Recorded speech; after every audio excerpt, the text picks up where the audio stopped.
issue of these 16 cases, it went to court, and I was never charged. And it was presented in court. We challenged. We said, why should we be charged for saving money? And eventually, the ESCC and the DPP said, actually, I should not even have been investigated.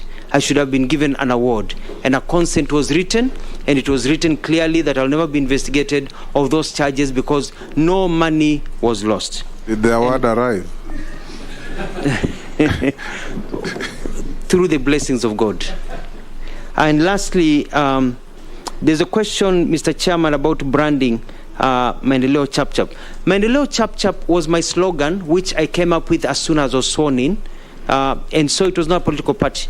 And so we branded Maendeleo Chap Chap as a slogan to tell the people of Machakos that we want to do things in a Chap Chap manner.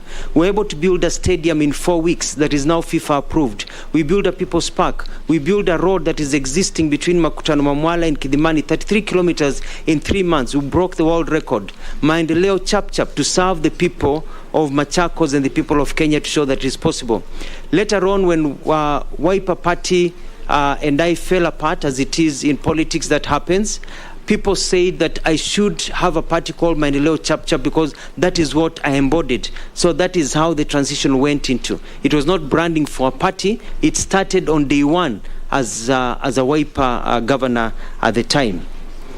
Lastly, I was asked a question about appending my signature, about what you did not know. I don't want to go back to the games and the tricks that were played during the Azimio times when we joined, because even the Wiper leader, His Excellency Kalonzo Musyoka, said he signed what he did not know. And it's not that we signed what we did not know. Point of order, Chair. We had not seen. Point of order, Chair. Yes. Chair, I would like to ask the nominee to kindly restrict himself to the questions and not to address matters that are not have not been brought, because the party leader of Wiper is not a nominee and is not one of the people that is being vetted. Many people say they didn't know.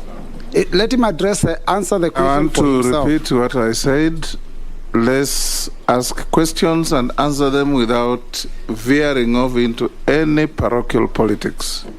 We want to deal with issues that are asked, and let's go on. Well guided, Mr. Chairman. I withdraw. And what happened, and I don't want to go into that history, it's been overtaken by events, is that we signed a document in good faith. And what was attached to that document is not what we were shown.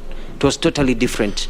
What was deposited at the registrar of political parties, when we later found out, was a different document than the one that we had actually signed, what we called Utapeli, which was one of the reasons that I chose to leave Azimio, because I saw deceit and I could not really match what was happening. And I don't believe it was the entire Azimio. I think it was a few people who were playing games and were ruining it for the whole of the Azimio team that was really committed to fostering ahead. Thank you, Mr. Chairman. Yes.